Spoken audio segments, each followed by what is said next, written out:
ദൈവത്തെ ഏൽപ്പിച്ചു കൊടുക്കുക. കർത്താവിന് ചിലത് ചെയ്യുവാനുണ്ട്. ഉപവസിച്ചു പ്രാർത്ഥിച്ചു എന്നല്ല, ഇന്ന് രാത്രിക്കാലം നീ ഉപവാസത്തോടായിരിക്കുന്നെങ്കിൽ നിന്റെ വിഷയത്തിന് ഇറങ്ങി പ്രവർത്തിക്കുവാൻ ശക്തനായൊരു ദൈവമാ ഇന്ന് ഇറങ്ങി വന്നിരിക്കുന്നത്.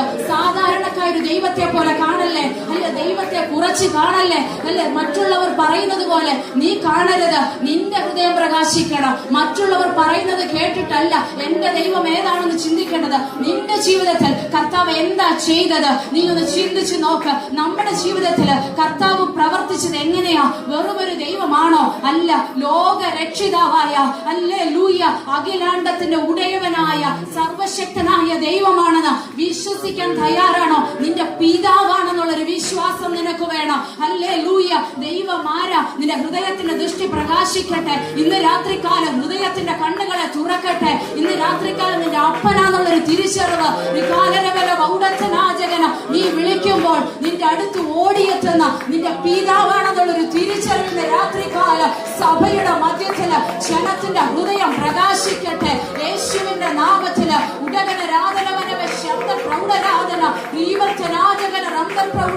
ഇന്ന് രാത്രികാലം ഇതിനകത്ത് പരിവർത്തിക്കുന്ന പരിശുദ്ധാത്മാവിന്റെ സാന്നിധ്യത്തിന്റെ വില ചെറുതല്ല. നീ വിശ്വസിക്കുന്ന ദൈവത്തിന്റെ വില ചെറുതല്ല. അല്ലെങ്കിൽ നിന്റെ അപ്പന നീ ഒന്ന് മറഞ്ഞു വീണാൽ ഓടി വരുവാൻ ഹല്ലേലൂയ പ്രാർത്ഥനായ നിന്നെ സ്നേഹിക്കുന്ന ഒരു അപ്പന നിന്റെ കൂടെ ഉള്ളത്.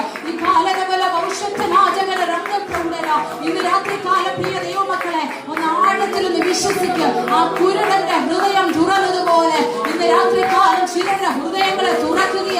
കർത്താവ് അടഞ്ഞിരിക്കുന്ന കണ്ണുകളെ ഒന്ന് തുറക്കപ്പെടുക. യേശുവിന്റെ നാമത്തില് ഉടനെ രാധനവനവ ശബ്ദ പ്രൗഢരാധന ദീപച്ചനാചകന റബ്ദൽ പ്രൗഢരാധന പുറമെയുള്ള കണ്ണുകൾ കാണുന്നതല്ല, അതിനെ ഒന്ന് ഹല്ലേലൂയ ഒന്ന് മാറ്റിവെക്ക. നിന്റെ ഹൃദയം പ്രകാശിക്കുന്ന രാത്രികാലം ഹല്ലേലൂയ. ഇതിനകത്ത് പറയുന്നത് ദാവീദ് പുത്ര എന്നോട് കരുണ തോന്നണമേ ഉറക്ക വിളിച്ചപ്പോൾ അതെന്താ അപ്പോൾ അവർ പറയുക അവനെ മിണ്ടാതിരിക്കുവാൻ ശാസിച്ചു. ഇത് നമുക്കറിയാം. ഒരു ദൈവ പൈതല് അല്ലെ അനേക കർത്താവെടുത്ത് ഉപയോഗിക്കണമെന്ന് ആഗ്രഹിക്കുന്നുണ്ടെങ്കിൽ ദൈവമക്കളെ നിങ്ങളൊന്ന് വിചാരിച്ചോ, നിങ്ങളുടെ ഹൃദയദൃഷ്ടി പ്രകാശിച്ച് ദാവീദ് പുത്രനാ എന്റെ അപ്പനാന്നുള്ളൊരു തിരിച്ചറിവ് വരുമ്പോ ചിലരെ നിന്നെ അടിച്ചമർത്താൻ നോക്കും, അല്ലെ പിശാച് നിന്നെ ഒന്ന് അടിച്ചമർത്താൻ നോക്കും. പക്ഷെ നീ അവിടെ കൊണ്ട് നിർത്തരുത്. അവന്റെ ഹൃദയദൃഷ്ടി പ്രകാശിച്ചപ്പോൾ ദാവീദ് പുത്ര എന്നോട് കരുണ തോന്നണമേ നിലവിളിച്ചപ്പോൾ അല്ലെ പുറമേയുള്ള കണ്ണുകൾ മാത്രം തുറന്ന് അവൻ നസറേനായ യേശു ആണെന്ന് മാത്രമുള്ള തിരിച്ചറിവുള്ളവൻ എന്താ പറഞ്ഞത്? അടങ്ങിയിരിക്കാൻ പറഞ്ഞ്. ചിലര് നമ്മൾ എഴുന്നേൽക്കുമ്പോ പറയൂ ഒന്ന് അടങ്ങിയിരിക്കാൻ. പക്ഷെ നീ അടങ്ങിയിരിക്കരുത്. നിന്നെ അടങ്ങിയിരിക്കാൻ ശത്രു നോക്കും. പക്ഷെ നീ അടങ്ങരുത്. നീ അടങ്ങിയിരിക്കുവാൻ ശത്രു പറയുമ്പോൾ നീ ശാസിച്ച് പറയണം ഞാൻ എഴുന്നേൽക്കും. എന്റെ കർത്താവ് ആരാണെന്നുള്ള അറിവ് എനിക്കുണ്ട്. പക്ഷെ നിനക്കില്ലെങ്കിൽ എനിക്കുണ്ടെന്ന് പറഞ്ഞുകൊണ്ട് നീ ഒന്ന് എഴുന്നേൽക്ക്. അവരുടെ ശാസനം മറുത്തുകൊണ്ട് അവൻ എന്താ ചെയ്തത്? ഏറ്റവും അധികം നിലവിളിച്ചു. നമ്മുടെ ഇപ്പോഴുള്ള നിലവിളി എന്താ വേണ്ടത്? ഒന്ന് ഏറ്റവും അധികം ഒന്ന് ഉയർത്തണമല്ലേ? ഇപ്പോൾ നിലവിളിക്കുന്നുണ്ട്, പക്ഷെ നമ്മൾ എന്താ ഇനി വേണ്ടത്? നമ്മുടെ ഹൃദയ ദൃഷ്ടി പ്രകാശിക്കുന്ന ഒരു വ്യക്തി ചെയ്യുന്ന എന്താ? നീ അടങ്ങിയിരിക്കാൻ പറഞ്ഞാലും അവൻ അടങ്ങത്തില്ല.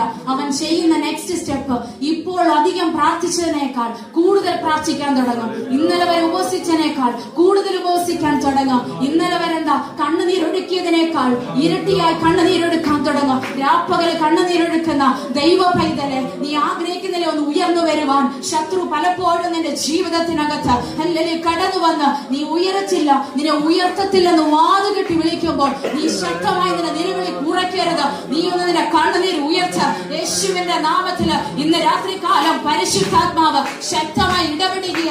അടകന രേഖനവനവ ശബ്ദ പ്രൗഢരാധന ദീപത്തനാജകന രംഗാരകന പ്രൗഢരാധന ദീപലവലവ ശബ്ദ പ്രൗഢരം ധനാജകന ദീത പ്രൗഢര. ഇന്ന് രാത്രികാലം നിന്റെ കണ്ണുകളൊന്ന് ഉയർത്തണം, നിന്റെ ശബ്ദമൊന്ന് ഉയർത്തണം. അല്ലെങ്കിൽ രാത്രികാലം നിന്റെ ശബ്ദത്തിന്റെ നിലവിളി ഉയരുമ്പോൾ എന്താ അവിടെ സംഭവിക്കുന്നത്?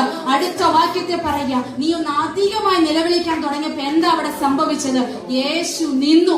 ആമേൻ, സ്തോത്രം. ദൈവമക്കളെ നിലവിളി മാത്രം പോരാ, അധികം നിലവിളി